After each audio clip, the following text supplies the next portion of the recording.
Is the Hello, good video okay? evening, and a warm welcome to all the teachers on our Samwad session on teaching processes for learning outcomes. This Samwad session is being organized by Gurushala. Gurushala is an initiative of Indus Towers Limited, Vodafone Idea Foundation, content partner being Jigyasa, and is implemented by Pratham Education Foundation. For this Samvad session, we have two special experts on our platform, Dr. Nagamani Krishnamurthy ma'am and Dr. Karnika Vyas ma'am. For this session, I would like to introduce the two experts on our platform. Nagamani Krishnamurthy ma'am is an educator who started her journey as a chemistry teacher 32 years ago. Since then, she moved on to become a teacher, a trainer, a coach, a researcher, and an early childhood educator. She has designed a unique early year curriculum strategy which weaves human values and 21st century skills into child development. She has not only been involved in innovative teaching strategies but also in training teachers. Currently, she runs a virtual school having training program for children of varied ages and teachers. Introducing Dr. Karnika Vyas ma'am, she is a passionate teacher, educator, and an enthusiastic researcher. She did her PhD on the topic of brain-based learning. Currently, she is working with Symbiosis School's Central Directorate Pune as academic coordinator. She has also worked with ICER and Savitribai Phule University Pune on their major UGC research program. Out of all work experiences, she cherished most the experience of working for street children for their educational upliftment through an NGO. I welcome both the experts on our platform and I would request the experts to take forward the session from here. Thank you. Thank you, Divya. Ma'am, we can start with Nagamani ma'am first. Thank you. Good evening, everyone. Thank you, Divya, and thank you, Gurushala, for giving me this opportunity to share my thoughts on teaching processes for learning outcome. And it's my pleasure to share the screen with the Karnika Vyas. My pleasure. And she is a wonderful person, innovative and knowledgeable, and she's going to give you input on how you can plan your lessons and what instructional strategies you can use. And I'll be talking something about how you can develop a concept and also on differentiating the teaching. So if you uh, take the teaching processes, we have many different kinds of processes which are happening in the classroom situation where we all strive to attain the learning outcomes. The objective is to make every student in the classroom attain the outcomes which we have designed in the lesson process. Now, I am going to talk about concept development. So, when we say concept development, basically, I'm a science teacher and I have been working with children, young children too, on the development of concept. So, when we talk about concept development, it is to be done very systematically and very precisely and specifically because there is the danger of misconceptions, and a teacher should be the last person to create misconceptions in the minds of youngsters or students in her classroom. And that's the reason there is a lot of stress and lot of importance given to the development of a concept in any subject for that matter. It could be science, it could be maths, it could be the language where we talk about social and emotional skills. It could be the social science where we talk about the social skills and the societal obligations and responsibilities. Whatever it may be, development of a concept takes a pivotal role in the minds of children, and it plays a very significant role in lesson planning. So, how do we go about developing the concept? I'm sure all of you, as teachers, you have utilized your entire teaching career, whether you are a novice or a professional, you have utilized the career to develop the concept in different formats. And I'm sure some of you would have wondered whether the direct teaching of a concept is going to be advantageous for the students, or is it um, the inductive method of inspiring the students to arrive at the concept which is going to be beneficial for the students and for you? So, what is a concept? Any concept, it has a specific definition. Say, for example, if you're taking a early childhood class, if we want to teach the concept of domestic animals, we need to talk about what an animal is and how an animal is defined or categorized under domestic animal. So there is a specific way in which we define the concept, and if you take the concept itself, there are several attributes which are going to help you in defining the concept. Now, these attributes sometimes are very critical attributes and sometimes they are not. They are additional attributes, but together they are going to define the concept and they are going to help us understand the concept. So, the best way to arrive at the development of a concept is through examples. Illustrating the concept through an example will definitely make children to understand the concept better, and they'll be able to see the attributes, whether they are critical or not, and put together all these attributes and find that, oh, this is the concept of a domestic animal.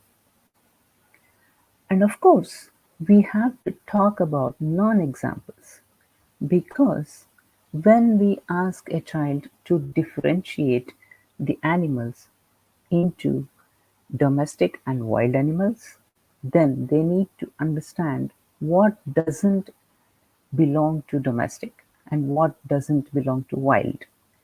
It's not only necessary for us to illustrate what belongs to a particular category, but it's also necessary to make them understand what doesn't belong to, so that they know the entirety of the concept. So now you can see a picture of children spread all over the place. It's not a formal classroom, what we are seeing here. And this is exactly what I wanted to share with you all today, that concept development doesn't happen with a board and chalk. It doesn't happen over a screen. It happens hands on. So when you want children to understand a concept, the best way to do it is give them some activities which is going to help them to arrive at the concept. So how do we do this?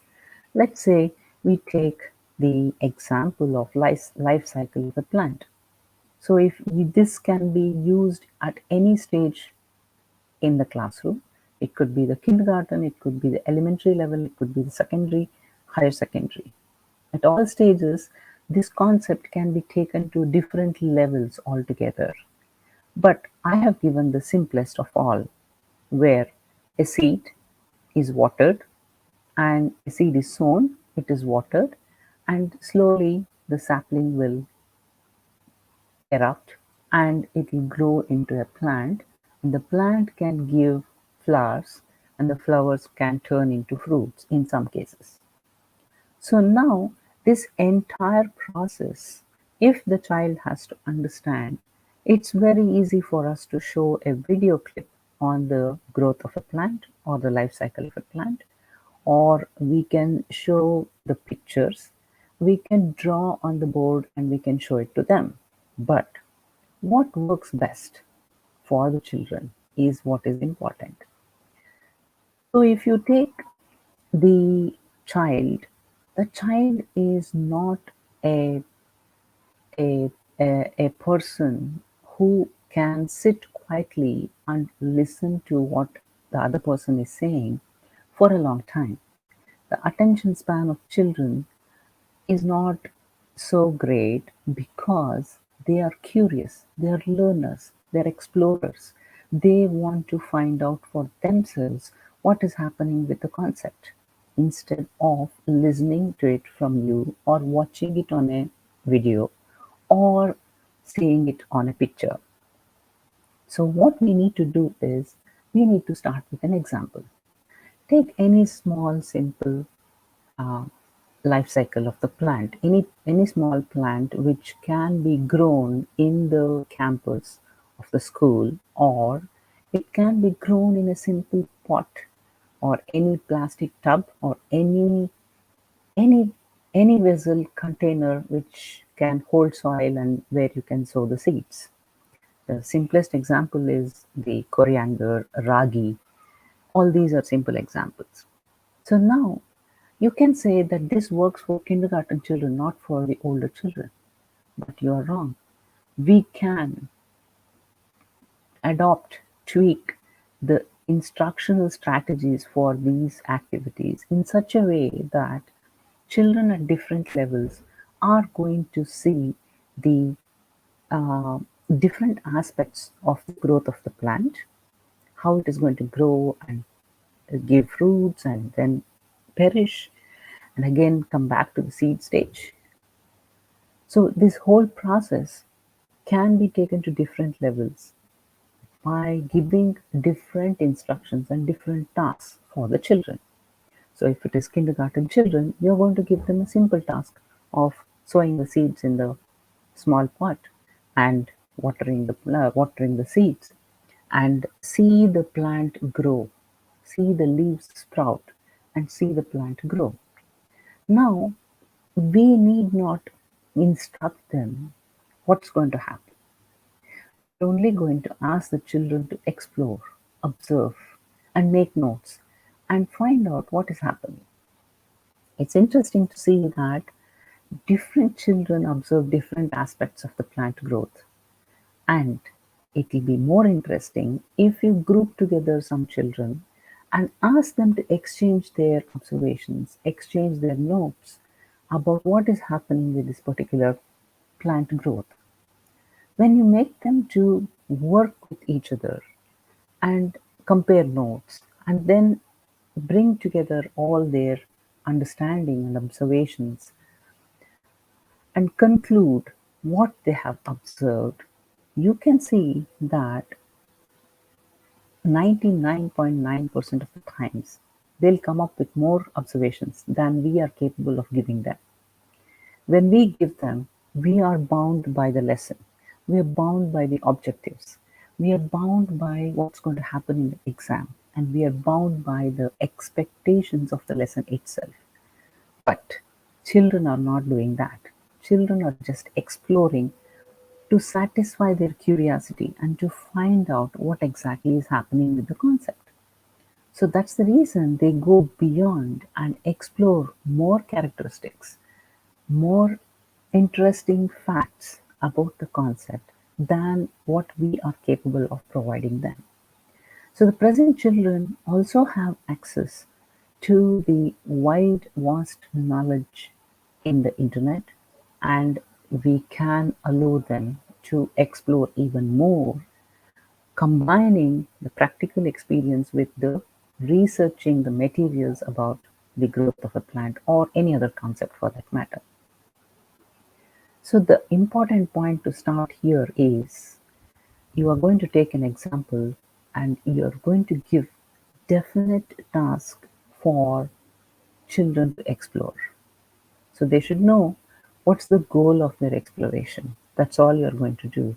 And beyond that, how they're going to explore, what they're going to explore is left to them, and they're going to arrive at wonderful descriptions of the concept itself.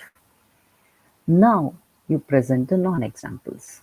I told you that it is important for us to not only give what belongs to a particular category, but also explain why something else doesn't fit here. So you have to give good non-examples, ask the children to explore this too, and compare it with the examples which were given earlier.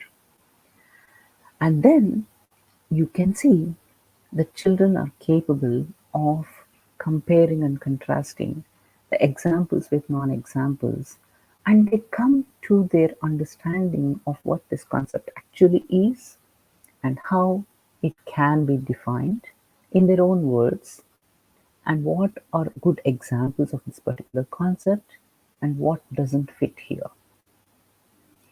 So now when they come to this stage, you have to be careful about accepting and not accepting the conclusions which they have summarized. If you are accepting it, you have to give them the reason why you are accepting a particular idea about the concept. If you are not accepting, also, you have to give them the reasoning behind why you said that this idea doesn't fit into the concept. So, you are going to strengthen the concept formation itself in the minds of the children by giving them specific details and characteristics of the concept, and also enabling them to understand and differentiate between examples and non-examples of the concept. Now remember, if you have seen so far, the teacher has not done anything except giving a task. The teacher has not defined the concept. The teacher has not given the attributes. The teacher has not explained anything so far. It is the children who are doing actively taking part in the process of understanding the concept. And at the end of it, you have to remember one very important point. Definitions are very specific and precise.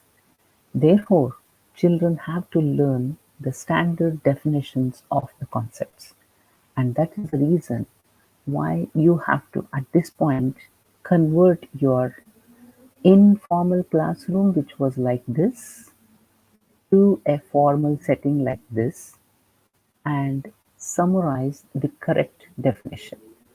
Now is the teaching time when you are going to enlighten them why you are using specific keywords in defining a particular concept, and list the correct examples, and also get involved in the process of differentiating the examples with non-examples. So I think uh, when we do all this, we are going to arrive at the final concept development, and I'm sure children will enjoy this process, and you too will enjoy it. Many of you might find that this may be a time taking process, but there are strategies which you can use to reduce the time taken for this through assignments and through projects and through involving the children to be with the concept wherever they are, not only in the classrooms. So now I hand over the stage to Dr. Karnika for the lesson planning. Uh, Thank you so much, Nagmani ma'am. Thanks for wonderfully putting up the stage. Where you have told about the importance of concept development for the teachers, and a very good evening to all the teachers present here. Now she has actually made my work a lot more easier because she has covered many aspects on how a teacher can present a concept in the classroom. Now we will try to figure out when she is talking about that we need to be planned enough in order to present the concept in the classroom in a creative and an innovative manner, and letting the children to explore in the classroom. So we will go step by step ahead. But before delving into the lesson planning in a lot more detail, I would like to ask all of you, all the teachers present here, a question that, according to you, what are the elements which contributes to the whole teaching process? I really request all the teachers to share their thoughts, because this is a samvad. So I really wanted to make a kind of a samvad thing with the teachers and with amongst us. So Yes. yeah, so I request teachers to respond on this particular question. What do you think? What are the elements, according to you, which contributes the whole teaching process? And requesting Divya also to please share the answers from the comment section, because I can't see the comment section. Right. So I would request all the teachers to please mention your answers in Hindi or English, whichever language you're comfortable, in the chat section. Ma'am, if you could repeat the question in Hindi question, also for the या teachers. या सो आप सबसे मेरा ये एक question है कि आपके हिसाब से, क्योंकि आज हम जो संवाद कर रहे हैं वो टीचिंग प्रोसेस पे करने जा रहे हैं, तो आपके हिसाब से क्या एलिमेंट्स हैं जो कंट्रीब्यूट करते हैं टीचिंग प्रोसेस के लिए या टीचिंग प्रोसेस में? Please teachers answer, respond to this question. So I would request all the teachers to please mention your answers in the chat section. कि आपके हिसाब से ऐसे कौन से components होते हैं जो teaching में आप, बिकॉज आप सभी टीचर्स हैं, आप सभी लोग रोज स्कूल में पढ़ा रहे हैं वर्चुअली या क्लासेस में जाकर, तो आप लोगों के हिसाब से वो कौन से कंपोनेंट्स हैं जो टीचिंग में हम टीचर्स को हेल्प करते हैं? तो टीचर्स आप अपने जवाब हम लोगों को चैट सेक्शंस में हिंदी या English, which ever language you comfortable in, you can mention that in the comment section. Okay. Okay, let's go ahead. I mean, I'm waiting for 20 more seconds to respond, teachers. Let's make it a two-way interaction. Okay, great. I receive one response. Shelly Pal, ma'am is saying that lesson plan, teaching learning material, That's great, all. ma'am. Yes, so wonderful. Anyone else who want to join into this interaction? Come on. So Okay, teachers, because you are dealing with the students every day, whether online or offline, so there definitely must be some components of your lesson plan. So, ma'am, Rajesh sir is saying chalk, Yeah, duster, they're and various slowly pictures. coming up. yes, yes, Yeah. yes. Chalk, Uh, duster, and pictures. Time right. So management, Yakom yeah. ma'am is saying time management procedure, classroom objective, lessons or topics. Wonderful, So, wonderful, wonderful. right. Yeah. So thank you, So teachers, for your active participation. Now I would request Karnika ma'am to take it ahead. thank you, Divya. So wonderful teachers. Yeah, this is what I wanted to listen from you all, because that means you are on that page. You know that these are the important elements, which contributes to the teaching process. Now, how we can, we can go ahead to achieve the learning outcomes through our teaching process. This is what we intended to discuss in through the whole session. So the major elements, if you whatever components you just mentioned in the comment section, if you categorize all those elements broadly, then you could see that the first and the foremost important aspect of the teaching process is planning for sure. हम lesson plan करते हैं, हम unit plan करते हैं, हम बहुत सारे type के प्लान बनाते हैं for delivering the for delivering into the classroom. तो पहला एस्पेक्ट आता है planning. Then comes the implementation part. So अभी लेसन प्लान हाथ में है हमारे पास, but when it comes to the implementation in the classroom, then again, as Nagmani ma'am was pointing out, that how much, as a teacher, we need to think of, or the strategies we need to think of while implementing that particular plan into the classroom. Then the third aspect is the evaluation.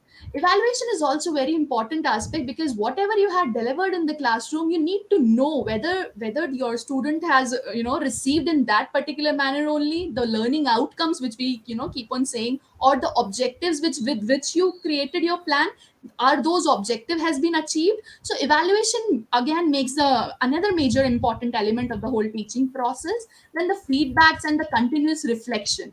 Now, when I say the reflection and the feedbacks from the student, have you ever asked? I mean, just give a thought in.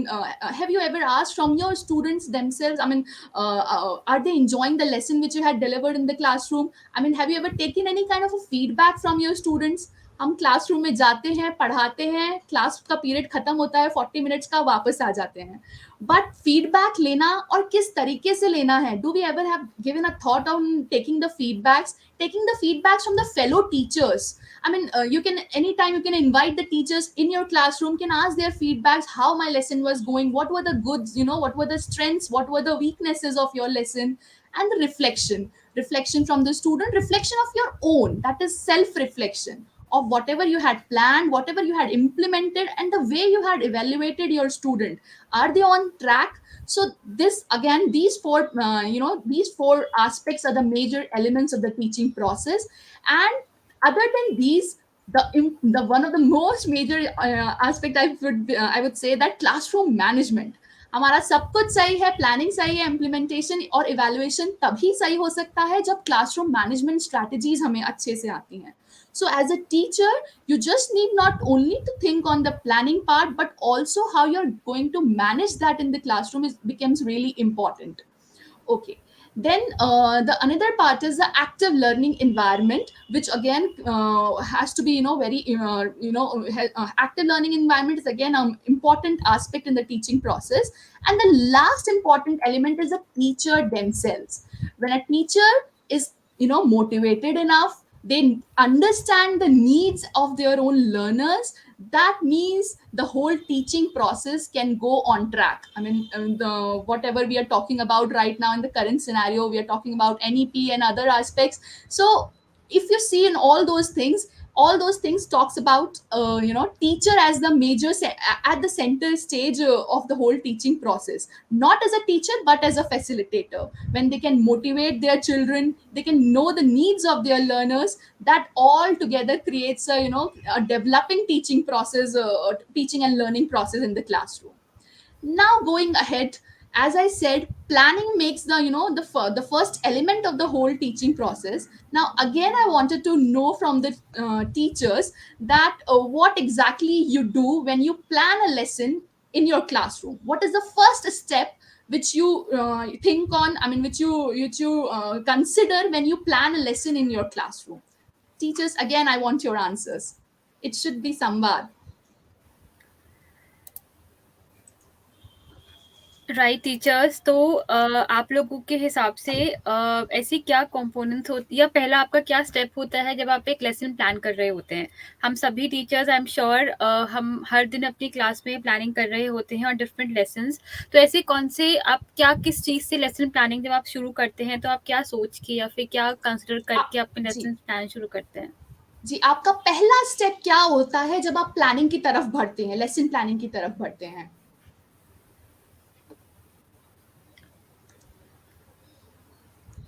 So teachers, I would request you to please write your answers in English or Hindi in the chat section, in the comment section. So so what according to you is the very first step which you take while you're planning a lesson for your class? So I would request all the teachers to actively participate in the questions that we're discussing because it's a samvad. So Right. yes, teacher, we would encourage you to please mention your answer in the chat section. Come on, teachers, this is your It forte. I would mean, be, ये yeah, आप रोज करते yeah. हो. Yes. It would be the best ideal situation if you are interacting and asking us questions. Yes, ma'am. And अगर आप लोगों के पास भी कोई क्वेश्चंस हैं टीचर्स, तो आप लोग भी हमारे एक्सपर्ट से पूछ सकते हैं. So we have one answer, ma'am.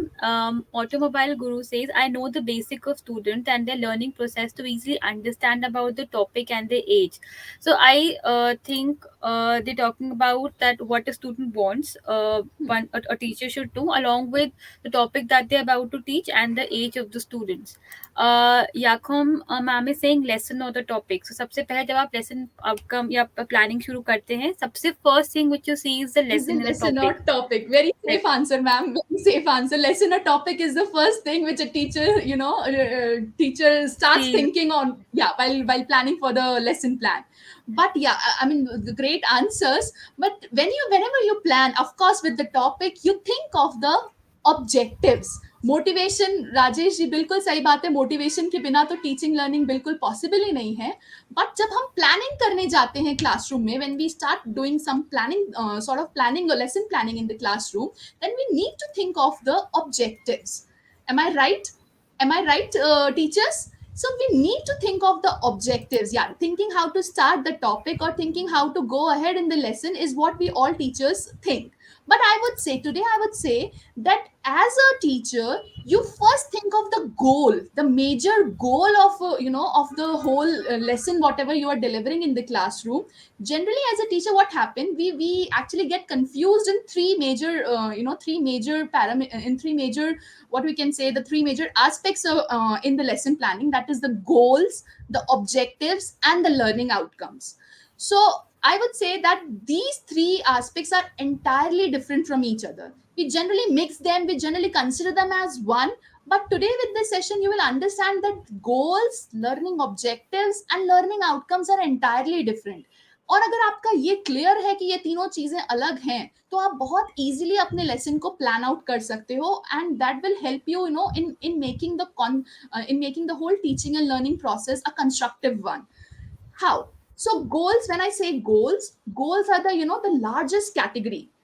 अगर जो हिंदी में लेसन प्लानिंग करते होंगे तो शायद उन्होंने देखा होगा कि लेसन प्लानिंग जब हिंदी में करते हैं तो एक सामान्य उद्देश्य, विशिष्ट उद्देश्य, हम इस तरीके से लेसन प्लान करते थे. And when we do lesson planning in English, general objectives, specific objective, this is what we write. So, in that category of general objectives, when we are writing general objectives, we generally intended to say the goals, the major goals, which are the largest category of the whole system, a whole planning thing. ये बहुत बड़ी बड़ी बातें इसमें goals में आती हैं, जैसे critical thinking, transfer of knowledge, creativity, innovation. So ये मेजर गोल्स हैं. तो आप एज ए टीचर, जो आपकी टीचिंग फिलॉसफी है, उसके हिसाब से आपको क्या लगता है कि आपके क्लासरूम में आपका मेजर गोल क्या है? Because as a teacher you need to reflect on this part, that what is the major goal of whatever you're teaching in the classroom, what is the major goal behind that? Because as a student also, they are, they have all the right to know कि आप as a teacher जो पढ़ा रहे हो उसका गोल क्या है. तो वो गोल आपके लिए क्लियर होना बहुत जरूरी है. Second is objectives. When we start the lesson planning, after the topic and all the other necessary details, class, and previous knowledge of the student, the very first aspect is objective, writing objectives. Now these objectives are again for the teachers. So whenever she is going to prepare or he is going to prepare a lesson plan, she needs to know कि अगर मैं आज science का एक chapter पढ़ा रही हूँ, तो what are my objectives, मैं इस पर्टिकुलर चैप्टर में से क्या चाहती हूँ कि बच्चों को पता होना चाहिए.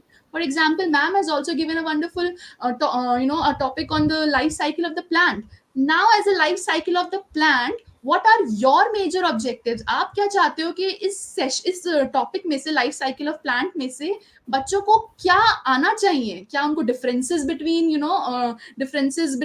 लिविंग एंड नॉन लिविंग, और the germination of the seed, और the formation of the root and stem, anything. I mean, this you need to be very clear कि आपका ऑब्जेक्टिव क्या है. क्योंकि आपके अगर ऑब्जेक्टिव्स क्लियर होंगे, then only you can think of the teaching methods which we are going to talk ahead.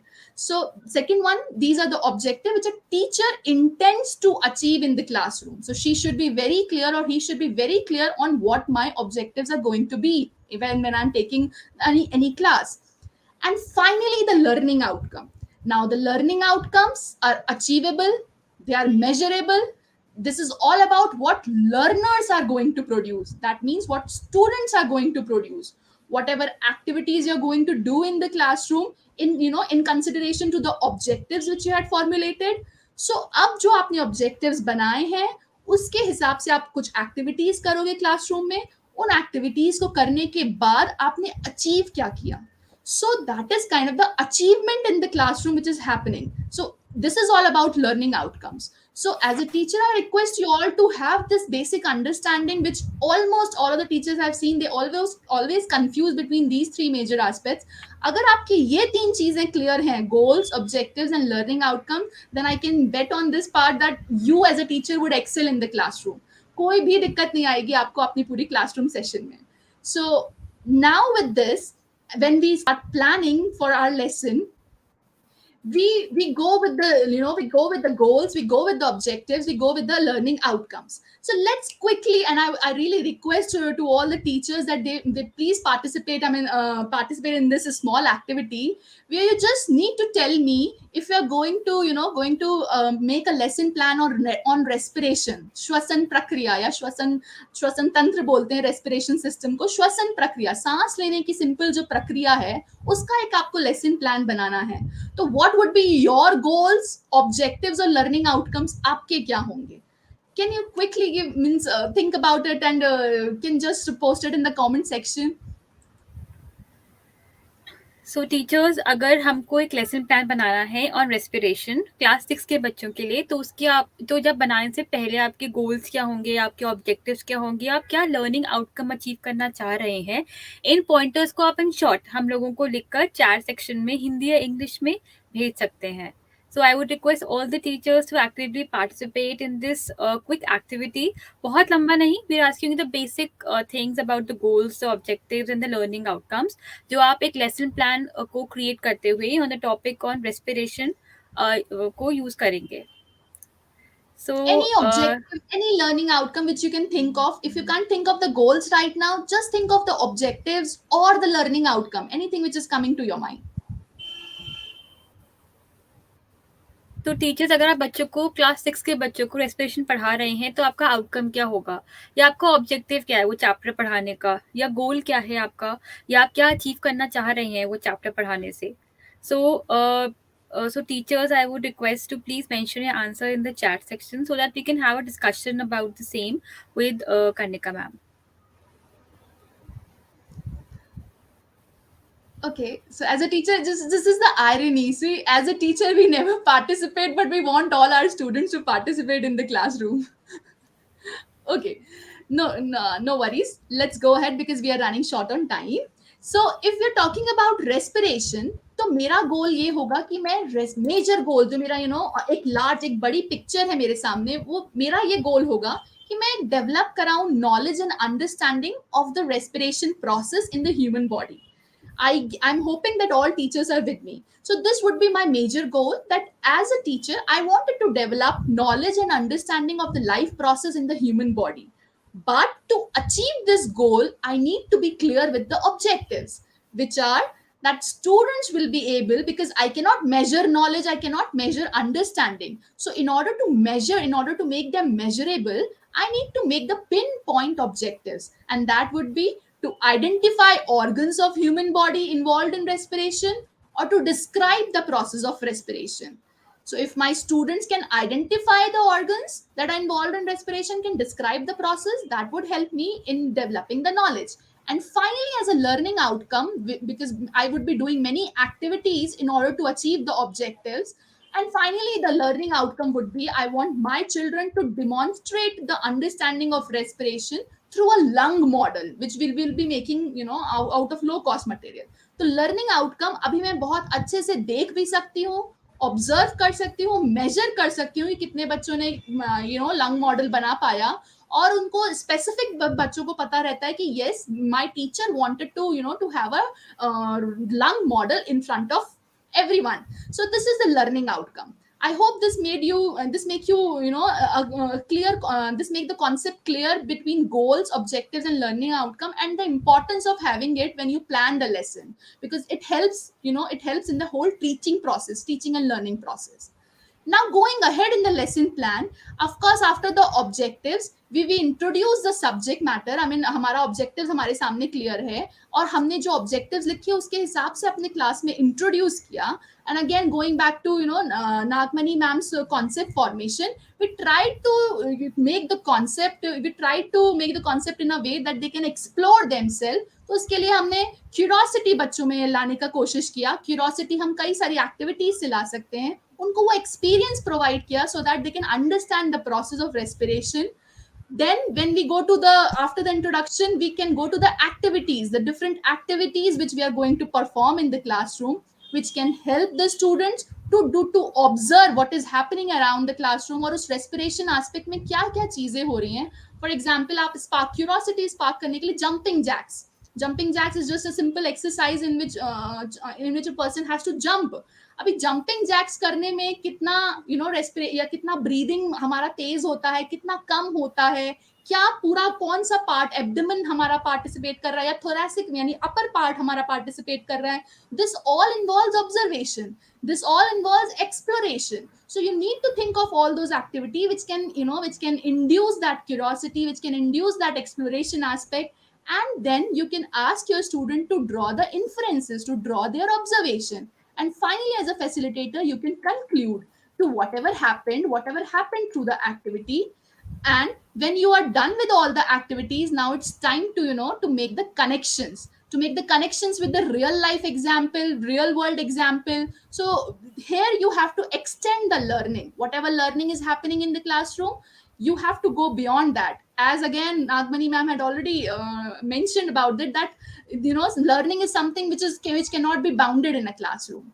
and then finally you can evaluate them, assess them, summarize the things. So this is how you can think of on different activities, connect and drawing the inferences, concluding the part, connecting it to real life, and finally assessing them, and can have the model of anything, model of lung, model of anything, whichever want you want to have in the classroom. So that is a quick thing on lesson planning. I would request Nagmani ma'am to go ahead with the differentiated instruction aspect, how we can give the instructions to different students in a different way. So she'll be talking a lot more about on that. Yeah, Karnika, I wish you had 1 hour of time to explain the process I'm because sorry, ma'am. I'm teachers so are sorry, really ma'am. enjoying it. Teachers are really enjoying it, and it would have been better if we had a very interactive session where we could see the teachers and talk to them rather than chat. I see a lot of people commenting that we don't have enough time to Oh, respond, and oh, they are literally not used to this. So I think oh, we have initiated a process, and we'll take it forward from here. Yeah. I am so sorry, ma'am, if I've taken a little more No, no, time. no, I'm no, so sorry. no. I enjoyed it. I'm saying that we should have had more Yeah. time. It's perfectly fine. Thank you. You're doing great. Yeah. Yeah. Yeah. Okay. Thank you. So I would like to just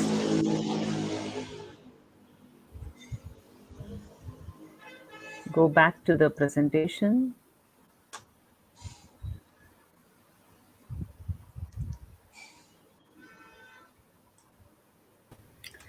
Yeah. I Meanwhile, hope it's teachers, if you have visible. any questions from our experts, you can post them on the chat section.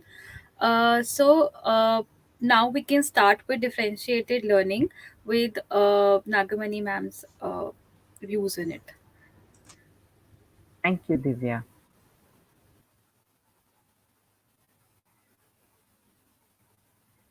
Yeah. So I think that was a lovely presentation of a lesson plan by Dr. Karnika, and I am sure you all were enjoying it, uh, though we had to abruptly stop it. So now, once you have the lesson plan, you have the classroom management. Dr. Karnika was mentioning that there are various aspects of delivering the lesson or achieving the learning outcomes. So we have a very different aspects which have to be taken care of during the classes, and one such thing is the needs of the students. So when we talk about instructions, teaching instructions, and achieving the learning outcomes, I think the first point which comes to our mind is the needs of the students and the learning styles of the students. If you take a set of students in the classroom, they're all very unique and they're all very different. And their time, pace, and the way they learn, everything differs from one another. And as a single teacher, it may be a Herculean task to deal with all the needs of all the students at the same time. But thanks to differentiation, we are able to provide differentiated instruction to the students in our classrooms, where children are able to learn at their own time and space, and they are able to learn at their own pace to achieve the best possible outcomes which they aim at. So, when we take instruction as such, in the traditional classrooms, what we do is we view all the students as the same. We don't consider any difference between one student and the other. If you can see this picture, you can see all the students as this replica of other students. So there is no difference between one and the other. Whereas if you take a differentiated instruction, you can see the variations in the students. So there, some are visual learners, some are auditory learners, some are kinesthetic learners, and some learn slowly, and some learn with hands-on experience, some learn while listening. There are different kinds of learners. So when we first of all consider the classroom to be filled with unique individuals, unique learners, That's the first step towards catering to the needs of the students. So, first of all, the teacher has to get used to the fact that the classroom is full of different individuals and their needs are different and their learning styles are different. When we understand this concept, then we begin the process of differentiated instruction. So, what is the meaning of differentiation? Why we need to differentiate the instruction is the question. So, there are many definitions, but I'm not going into the definition. I'm trying to make you understand the concept. If you think of the readiness level of the student in a particular concept, that means when you teach a concept, there should be some precursor concepts which are required for understanding a particular concept. We are not starting from zero, we're starting from some base knowledge about a particular concept. So, if the students are expected to progress in that concept, we require them to have the basic knowledge, or we call it as the readiness level. For example, when a child goes from kindergarten to the elementary school, we expect children to be aware of the alphabets, printing the alphabets on the book, or reading some words, making a sentence. All these are the prerequisites. So, like that, at every stage in every lesson, there is a readiness level which has to be present in the student in order to customize the instruction. So, if you take a class of 40 children, definitely the readiness level of all the 40 children will not be the same. That's why there is a need for us to differentiate the instruction to meet the needs of the children who are at different readiness levels. And when we have to do this, the teacher needs to be innovative, she needs to be a little more creative, and she should be empathetic, sensitive to the needs of the students. Only then differentiation can happen and children will enjoy being in our classrooms. So now, if you are going into the depth of what is differentiation, I can say it's a proactive response by the teacher to the learner's needs. It's not, the teacher is definitely being sensitive to all the learner's needs, and the teacher has the mindset to apply the principles of differentiation and cater to the needs of the students. So, now what are the various aspects which the teacher needs to take care of when differentiating the instruction? There are some general principles. What's the first thing which you have to keep in mind? The teacher has to be providing or creating an environment in the classroom which is encouraging and supporting learning. There are, I think, the traditional classroom situations were different, where teachers used to say that please don't ask any questions. I'm going to teach this concept and you're going to listen. That's it. There's no questions asked. Gone are those days, thankfully. And now we have the classroom situation where we encourage children to ask us questions and we stimulate curiosity in them. We allow them to explore and come up with their ideas and thoughts. So, the first thing is the supporting environment, and then comes the curriculum.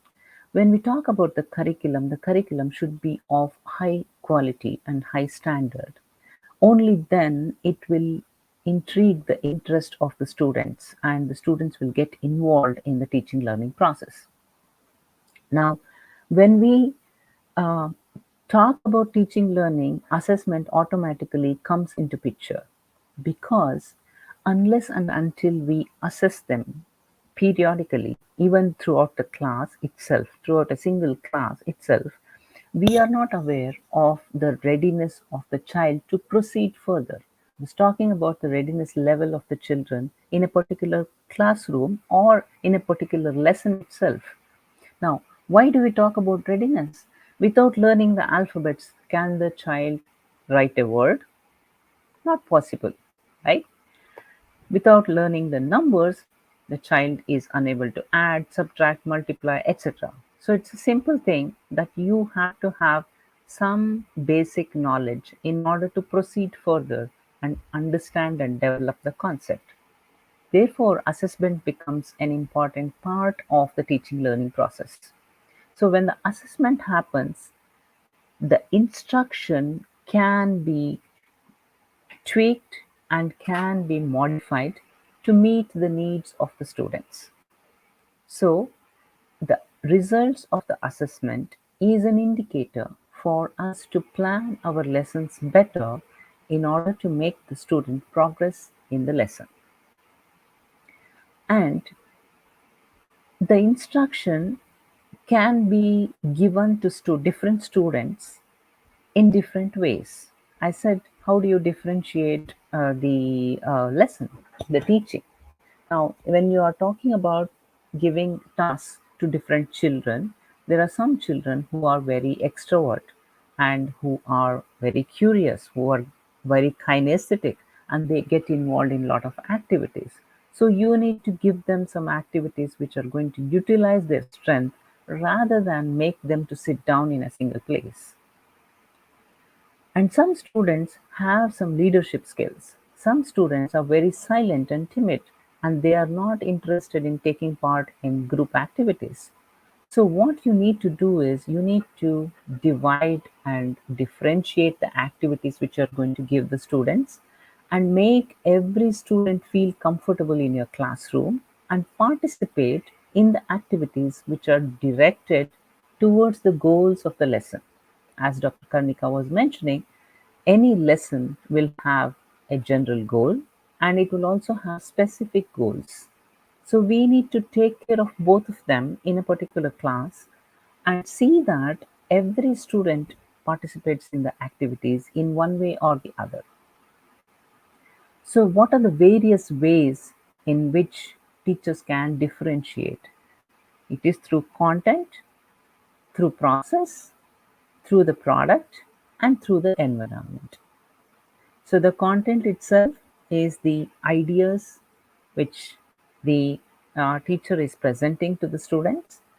The information, the ideas, the concepts which we are presenting to the students should be selected in such a manner that it is catering to the learning goals which we have laid out for a particular lesson.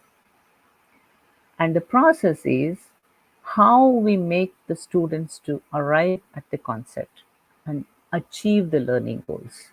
As I was talking about concept development, I told you that there are various ways of arriving at the concept, and the best way is to make the children to explore on their own and find out the concept by themselves.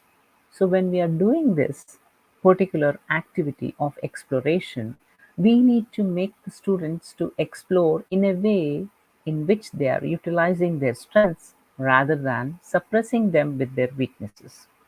So the skills or the innate abilities which the students are having, we are going to encash upon that and we are going to give them appropriate activities so that they explore the concept and they come up with the development of the concept in their minds. And of course, the environment of the classroom should be in such a way that it is encouraging and supporting.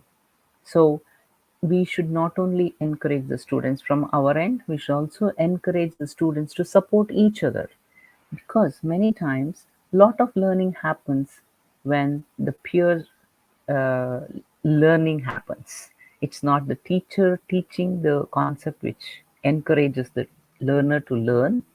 It is the learners themselves who arrive at understanding a particular concept on their own. And that should be encouraged. That kind of environment should be provided and should be created in every classroom situation. So, as I was telling you, it's the content, the process, the product, and the learning environment. So, now let us just get into the content aspect of it. I think Dr. Karnika has really given us the details of what should be the learning outcomes, how it should be, how a lesson should be planned, and how it should be oriented towards learner outcomes. So now the here when we are taking the content, it should be having some outcomes, it should be having some goals, and it should be catering to the needs of the students, and it should be according to the students' interests, and we should have different sources, resources, and different kinds of resources to stimulate the curiosity and learning in students. And as I told you, it should be based on student strengths. So if we keep all these points in mind, then the content becomes very interesting for every student in the classroom, and they get actively involved in the learning process.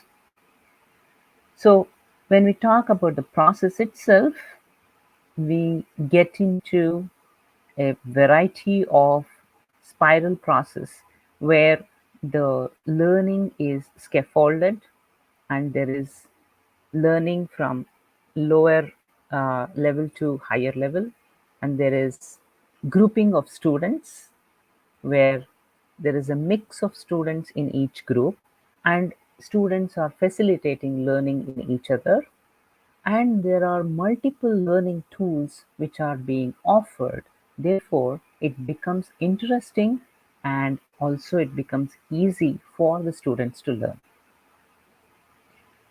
So let's go to the product as such of how students demonstrate learning. So now the students can demonstrate learning through various ways. It can be the activities, it can be the assessment, it can be the practical work which they are doing, or it can be a seminar, a pick and speak, or a research, or it can be some project work. It can be done in varieties of ways where we give the task to the students and find out whether they have been able to learn the concept or not. And the last thing is the learning environment, how the learning environment should be designed or created. First of all, it's the arrangement in the rooms. As I told you, I am not very happy with the formal arrangement of the classroom where the movement of the students is restricted, for the simple reason that when you are restricted in your movement, your thoughts also get restricted. So if you are, you can experiment this by yourselves. Sit in a closed room and try to think about something. The same thought, you can try it out in an open environment, maybe in the playground or in a park or in any place where there are no boundaries. You will see that your thoughts are more open and more um, innovative or creative when you are outdoor rather than indoor. So the room arrangement itself is one of the biggest factors which creates the environment in the classroom. So you should take care of that, and you should take care of varying it every now and then so that there is variety and it looks interesting to be in the classroom rather than being seated in the specific seat all the time from morning till evening every day of the year. And then there is a learner responsibility. So, as I said, that there are some learners who are leaders, there are some who are very timid, there are some who are open, there are some who are active, and accordingly, if you give them the responsibilities, there are some naughty children, it all comes under classroom management. So, what you need to do is you need to give them the appropriate responsibilities so that their talent and strength is utilized and it is not going to disturb you or the students. And then you can have the students in, you can take them into your confidence and build a rapport with them in such a way that they take the ownership for learning. This is a very important aspect. Now, when we, I think I have been interacting with teachers and parents for the past 3 decades, and the one thing which I always come across as a problem with the students is that the parent will say, my child is not responsible. He doesn't care what he does in his exams. He's not taking the responsibility. The teacher also has the same complaint that my students are not taking the responsibility. So, my question to you all is, have you shared this responsibility with the students? As a parent or as a teacher, we need to share the responsibility of learning with the child. It's not our responsibility to help or to assist the child to clear the exam or to secure a particular percentage in the exam. It's not our responsibility because there are limitations in that. We will not be able to achieve their percentages unless and until the student gets actively and responsibly involved. Therefore, the first thing we need to do is make them shareholders of the responsibility of learning. We can provide them all the assistance, all the support, all the resources, and all the environment which is required for them to achieve their goals. So, you need to give them the responsibility of targeting and learning and making use of their strengths in order to achieve the goals which they have set for themselves. So, I think um, with that, we have come to the end of differentiating the teaching, and I request Dr. Karnika to take over and enlighten you about instructional strategies. Thank you so If you much, ma'am. have, yeah, if you have questions, I think you can put it in the chat box and I'll be able to answer them. Yeah. Yes. Yeah. So I was told that we are left with very less time. So Oh I my will try goodness. my I'm sorry. yeah, that's okay, ma'am. I'll try my level best to wrap up the things as fast as I can.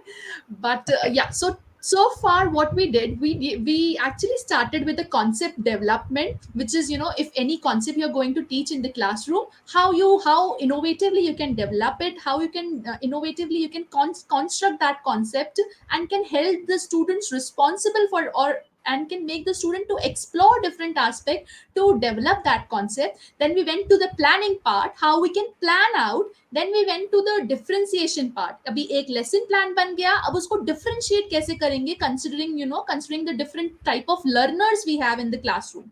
Now if we come to the differentiation part, wonderfully Nagmani ma'am had covered the aspects of differentiation, and she had told that we have to make the students responsible for their own learning, which is really important. Now in this part you can easily understand that how we can make students responsible, how different activities or different instruction strategies can help a teacher in order to differentiate the lesson, in order to develop the concept, or in order to implement in a most fruitful way.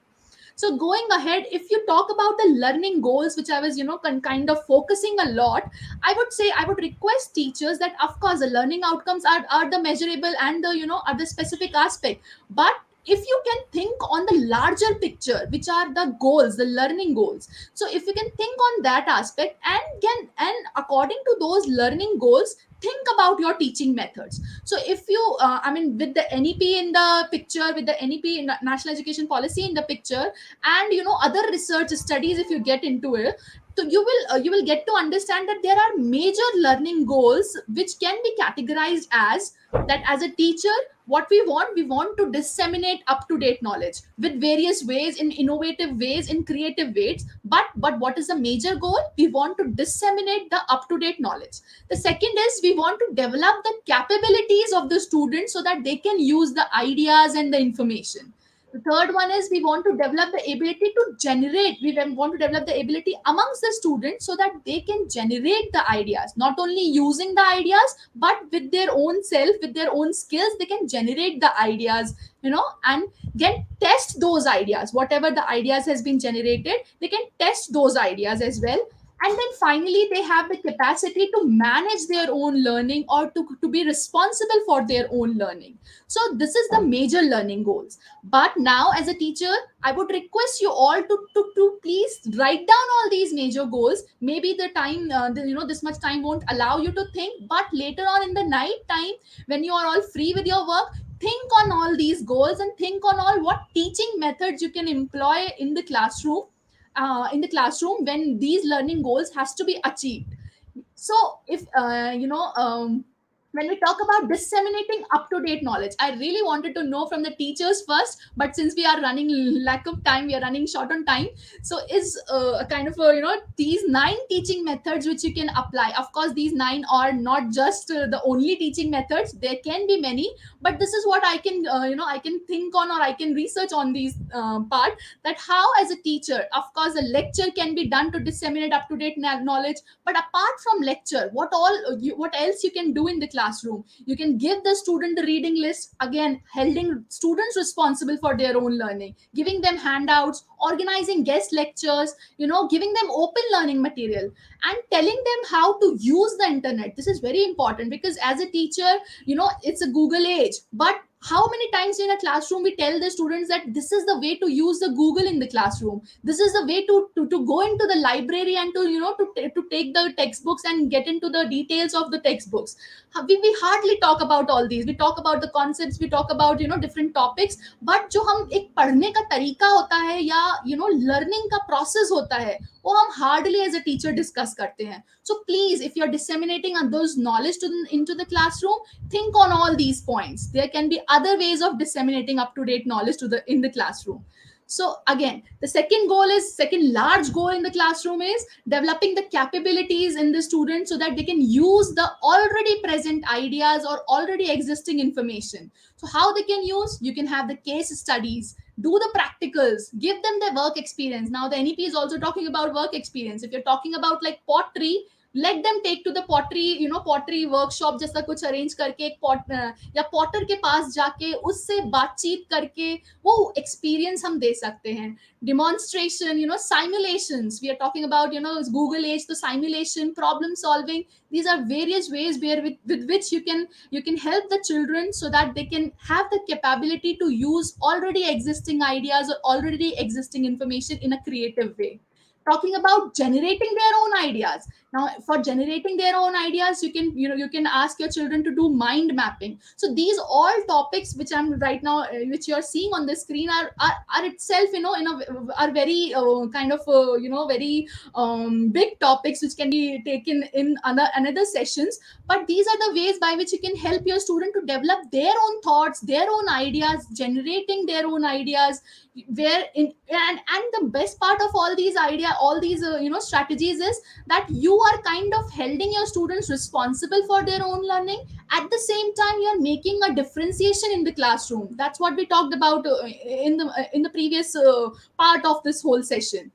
Then going ahead for the for testing those ideas, you can have presentation, you can have peer assessment, self assessment, feedbacks. You can take the feedbacks. You can have the seminar. Why just seminar for the teachers? Can't we have the seminar in the classroom for the students, where students are sharing their thoughts on a particular topic? Then finally, how we can hold the student responsible for planning and managing their own learning. I want all teachers today to go and Google on learning contracts. How can you have the learning contracts in the classroom? How you can have the learning logs in the classroom? This will really help you to understand what exactly these are. So you can hold students responsible to manage their own learning with all these strategies, having learning contracts, having learning logs. I would be happy to define all of that, but since we are running short of time, so you can just have the the terminologies with you, can Google it later on. And if you will do all of this in the classroom, you can think on the larger goal, then you can easily help in developing the personality of the student, which is the ultimate goal of the education. So this is what all we want. And this is how you can do, you can implement all these instructional strategies considering the larger picture in your mind, considering those learning goals in your mind. Then automatically learning objective and learning outcomes would fall in place. So I request all the teachers to go and go to your home or respective home, or wherever you are free, just think on what your learning goals are, and then automatically your learning objectives, learning outcome would fall into place. Considering all these instructional strategies, you can easily differentiate in the classroom, you can easily let the students explore in the classroom, you can easily hold them responsible for their own learning in the classroom. So this is all you can do. But you have to, as a teacher, you have to think of the learning goals in the classroom. What are your goals? Then yes, this is what I submit my thoughts over the whole session. And I'm sure I was a bit, a bit fast, but I want all the teachers to reflect on these parts. And if Divya can permit us, if Divya can tell us that if we are still having some time, then we can summarize, or can summarize the whole session, or can ask the questions from the teachers themselves.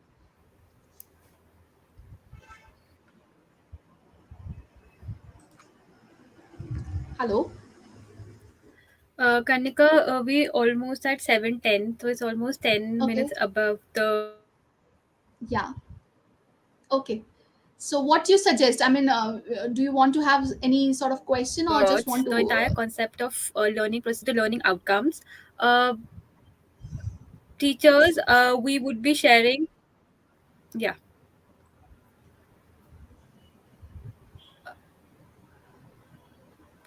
Teachers, we would be sharing the attendance form with you. You can fill up the form and write your full name, the name that you want to be there on the certificate of participation, and you will receive your certificate of participation within 7 to 8 working days. So, thank you both the experts for your beautiful insights on the teaching processes to achieve the learning outcomes.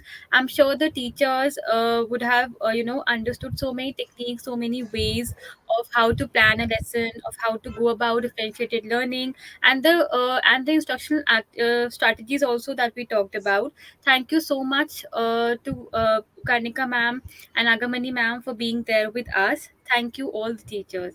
Thank you so Okay. much.